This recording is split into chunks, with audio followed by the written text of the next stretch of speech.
Adam uskun anta wa zawjukan jannah. Wahai Adam, turunlah dengan istrimu di surga.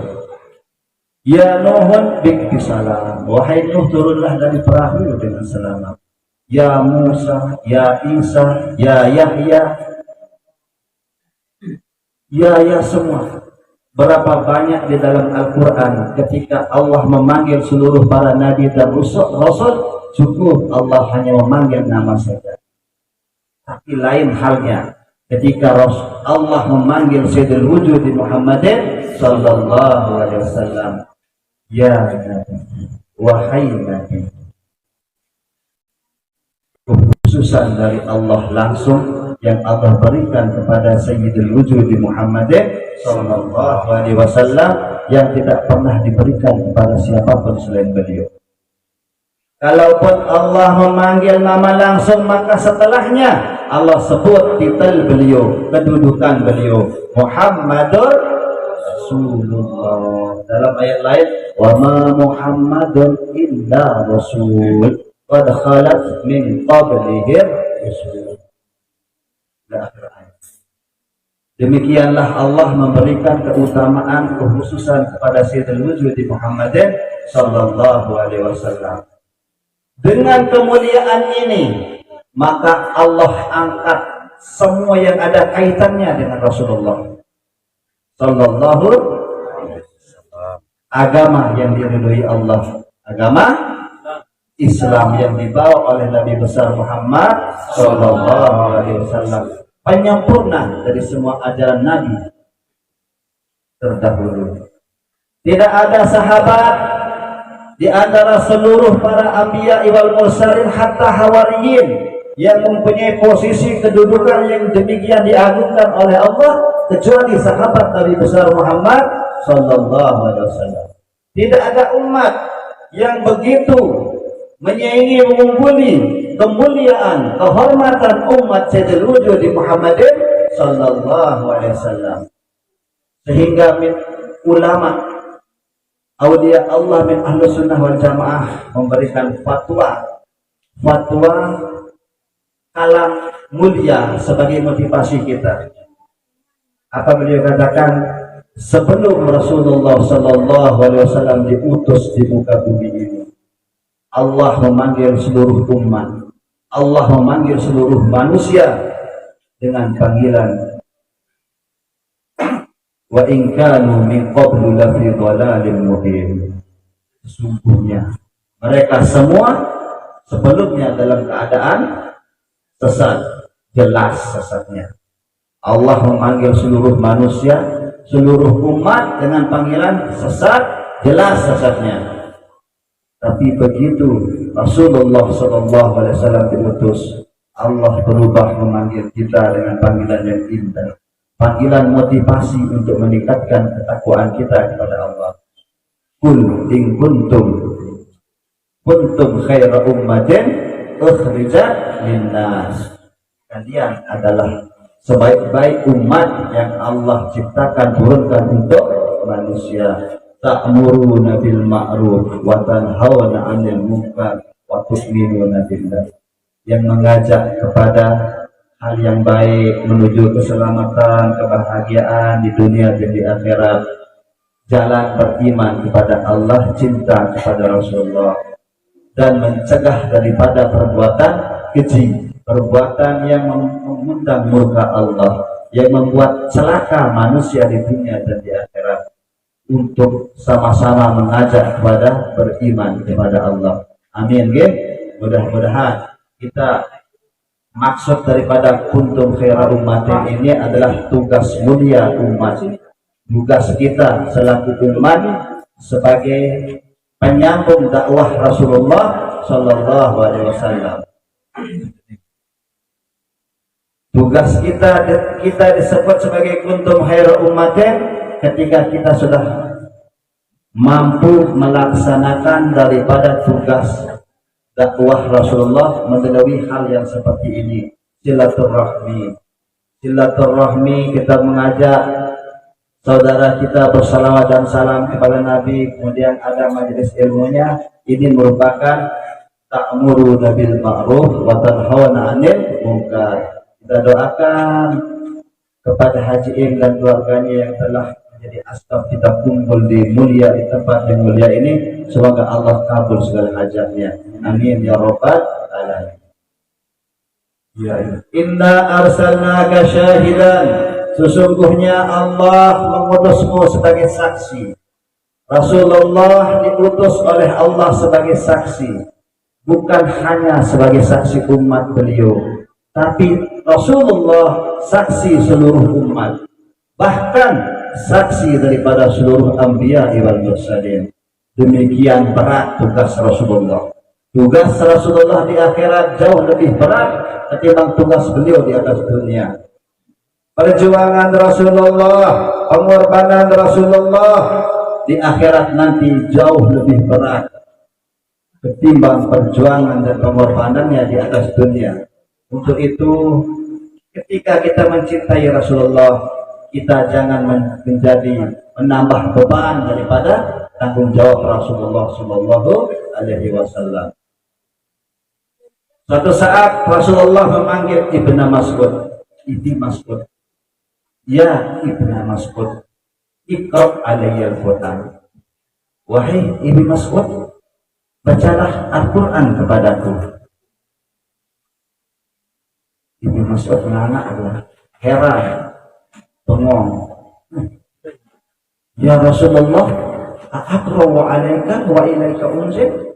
Wahai Rasulullah, apakah tiang niki akan bacakan Al-Quran kepada engkau, sedangkan Al-Quran itu diturunkan kepadamu ya Rasulullah? Inni uridu an asma'a min ghairi. Aku ingin mendengar bacaan Al-Quran dari orang selain aku. Lihat tawaduknya Rasulullah. Rasulullah zahir batinnya Al-Quran. Rasulullah menguasai Al-Quran. Bahkan setiap apa yang ada pada Rasulullah, pikiran Rasulullah, pembicaraan Rasulullah, perbuatan Rasulullah, dari tidur sampai tidur lagi, semuanya adalah Al-Quran. Semoga daripada keberkahan kita mengetahui bagaimana tawaduknya Rasulullah, kita bisa meneladaninya. Tawaduk yang benar ya, bukan tawa sambil duduk. Kemudian setelah mendengar keinginan Rasulullah membaca Al-Quran, maka Ibnu Mas'ud membaca Al-Quran sampai pada suatu ayat, wa kaifa idza ji'na min kulli ummatin bi syahidin wa ji'na bika ala haula'i syahida. Dan bagaimanakah keadaan jika setiap umat nantinya dihadirkan saksi atas mereka? Umat Nabi Musa ditanya sama Allah, wahai umat Nabi Musa, kenapa kau tidak beriman pada Allah? Apa jawab umat Nabi Musa? Musa tidak pernah menyampaikan kepada kami. Umat Nabi Isa tidak pernah menyampaikan kepada kami. Semua umat para nabi membantah kebenaran daripada risalah yang pernah mereka terima dari nabi-nabi mereka. Bingung. Padahal hari itu adalah hari di mana puncaknya kemarahan Allah yang tidak pernah marah sebelum dan sesudah itu. Itulah hari-hari kiamat itu. Sehingga para nabi tidak bisa berbuat apa-apa. Tambah didatangin dari umatnya, tidak bisa. Izhabu ila ghairi, pergi selain aku, cari pertolongan. Saking memuncak dahsyatnya kemarahan Allah pada hari itu. Kaifa idza ji'na min kulli ummatin bi syahidin wa ji'na bika ala haula'i syahida. Dan aku hadirkan engkau wahai Muhammad kekasihku sebagai saksi. Saksi dari kebenaran ajaran Rasul dan saksi dari penentangan umat terhadap nabinya seluruh nabi terdahulu, sehingga nabi-nabi terdahulu merasa aman ketika Sayyidul Wujud Muhammadin Sallallahu Alaihi Wasallam datang dihadirkan oleh Allah menjadi saksi. Dan bagaimanakah keadaan kita nanti ketika hari kiamat terhadap tugas Rasulullah sebagai saksi?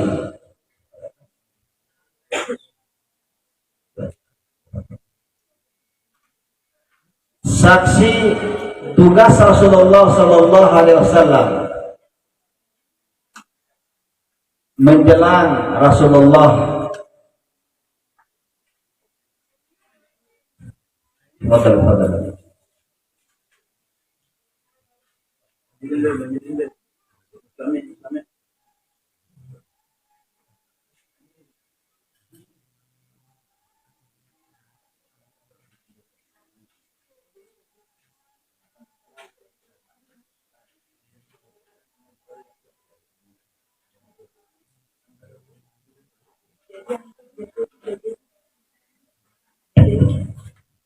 kita lanjutkan ya.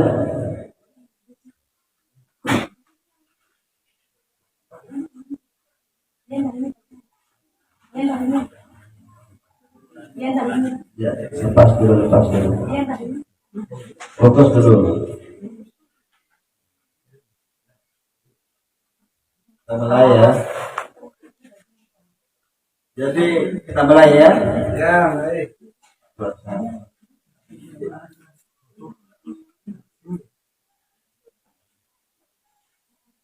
Ketika Rasulullah Sallallahu Alaihi Wasallam menjelang ajalnya datang malaikat Israel atas izin Allah bertamu ke rumah ke Rasulullah. Malaikat Israel menyatakan, ya Rasulullah, saya diutus oleh Allah kepadamu bahwa sesungguhnya Allah rindu ingin ketemu dengan engkau wahai Nabi. Dan saya datang kemari menawarkan pilihan. Jika engkau berkenan untuk menghadap Allah, maka saya akan cabut nyawa engkau ya Rasulullah. Tapi apabila engkau enggan ingin hidup lebih lama, berkumpul bersama sahabat, bersama keluarga, maka saya akan meninggalkan engkau menghadap Allah wahai Rasulullah. Sebenarnya Rasulullah Sallallahu Alaihi Wasallam sangatlah rindu kepada Allah, ingin bertemu dengan Allah. Tapi Rasulullah masih merindukan kita. Khawatir bagaimana umatnya nanti jika Rasulullah sudah meninggalkannya.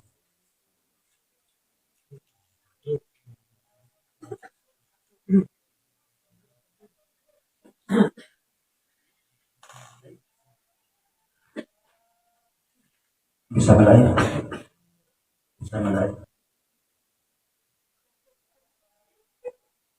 Dalam keadaan begitu, Rasulullah membutuhkan malaikat Jibril. Ya Israel, aina Jibril. Atas perintah Allah, maka malaikat Jibril pun turun. Assalamualaikum ya Rasulullah. Saya diutus oleh Allah untuk menghadap engkau. Sesungguhnya Allah rindu ingin bertemu denganmu wahai Nabi. Apa yang Nabi Rasulullah bertanya kepada malaikat Israel? Jibril, ya Jibril, man bi ummatika min ba'di. Wahai Jibril, bagaimana keadaan umatku setelah ini? Siapa yang melihat umatku jika aku sudah tiada, wahai malaikat Jibril? Malaikat Jibril tidak bisa menjawab pertanyaan Rasulullah, terdiam, izin pada Rasulullah untuk menghadap Allah. Tidak berlama-lama kemudian turunlah malaikat Jibril menyampaikan pesan dari Allah untuk disampaikan kepada Sayyidul Wujud Muhammadin Sallallahu Alaihi Wasallam.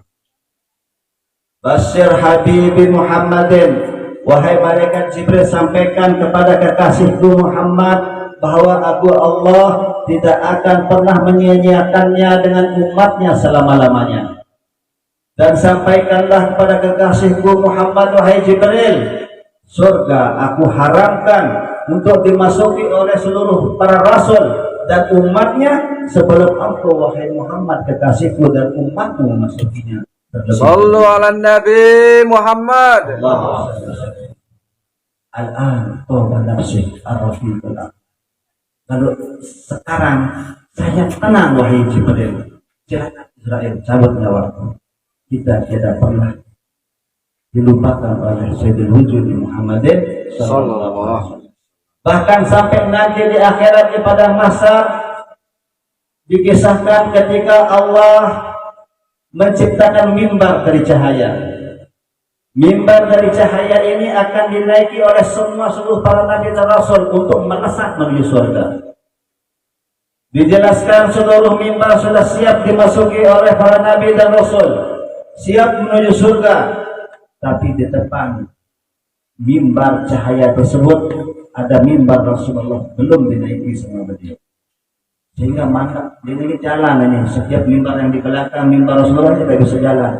Karena di depan ada mimbar Rasulullah Sallallahu Alaihi Wasallam. Kemana Rasulullah belum naik mimbar cahaya langsung melesat ke surga? Khawatir. Nabi naik mimbar cahaya langsung ke surga, khawatir dengan kita umatnya. Rasulullah bersujud, tegur sama Allah. Wahai Muhammad kekasihku, apa yang engkau inginkan untuk aku perbuat demi umatmu? Allah ajib hisabku. Ya Allah, percepat hisab umatku ya Allah. Dikabulkan permohonan Rasulullah ya Allah. Umat Rasulullah dihisab paling depan, sembari dikawal oleh Rasulullah di sebelah kiri daripada hisab-hisabnya Allah. Karena sebelah kiri ini jalan menuju neraka. Khawatir Rasulullah, jika ada di antara umatnya keberatan nanti dalam amal kejahatannya, harus cepat dikasih syafaat dan secari kertas yang Rasulullah keluarkan dari saat itu adalah bacaan salawat dan salam kita di dunia ini. Sallu ala Nabi Muhammad. Allahumma shalli wa sallim wa barik alaihi. Tidak cukup daripada itu, Rasulullah turun ke neraka, entaskan umatnya yang masih disiksa di neraka Allah. Malaikat harus ke cahaya nih, selamatan. Coba dia tidak Rasulullah waktu belah, dipecah, belah lagi sampai ada secukupnya sinar, selamatan. Dientaskan semua umat oleh Rasulullah. Sampai malaikat, ya Rasulullah, tidakkah engkau sisakan satu saja di antara umatmu untuk aku siksa di neraka Allah ini? Dan Rasulullah pernah bersabda, demi Allah, aku tidak akan ridho jika satu saja umatku disiksa di neraka Allah. Sallu ala Nabi Muhammad. Allahumma salli alaihi. Demikian agung Rasulullah, demikian cinta Rasulullah kepada kita, sehingga di dunia sampai akhirat Rasulullah akan memperjuangkan kita. Rasulullah tidak ridho ketika kita nanti sengsara. Rasulullah tidak akan sanggup melihat kita ketika kita nanti menjerit perlahan, baik di mahsyar maupun di sedang menjalani siratnya Allah. Semoga daripada perkumpulan kita di perkumpulan yang mulia ini, Allah ampunkan segala dosa kita. Amin. Dosa kedua orang tua kita. Amin. Dosa guru kita. Amin. Berkat Nabi besar Muhammad Sallallahu Alaihi Wasallam. Dan semoga asbab daripada perkumpulan kita ini Allah kumpulkan kita bersama Sayyidul Wujud Muhammadin Sallallahu Alaihi Wasallam. Sekian, mohon maaf atas segala kekurangan. Assalamualaikum warahmatullahi wabarakatuh.